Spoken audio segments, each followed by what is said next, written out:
જય માતાજી, કેમ છો બધા? તો આજે આપણે ઘરે બનાવવાના છે પિઝા. તો પિઝા બનાવવા માટે શું શું જોઈએ જોઈ લેજો.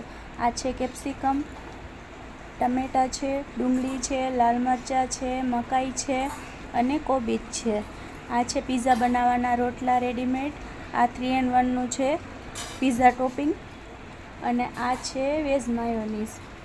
અને આ છે રેડ ચીલી. આ છે ઓરેગાનો અને ચીઝ.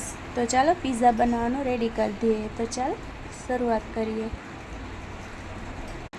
તો સૌથી પહેલાં કોબીજ અને મકાઈને ભેગા કરી આપીએ અને પછી એમાં ફન ફૂડનું માયોનીઝ ઉમેરી દઈએ. જેને ભાવતું હોય એ કરે, બાકી આને ના નાખો તો પણ ચાલે. હું તો આ જ રીતે બનાવું છું, કેમ કે મને આમ જ ભાવે છે. પછી એને સરસ રીતે મિક્સ કરવાનું. મિક્સ થઈ જાય એટલે એકદમ મિક્સ થવું જોઈએ, તો જ એનો ટેસ્ટ આવશે. આમ એકદમ મિક્સ સરસ રીતે થઈ ગયું છે. હવે આપણે પિઝાનો રોટલો લેવાનો છે, એમાં સોસ ઉમેરવાનો છે.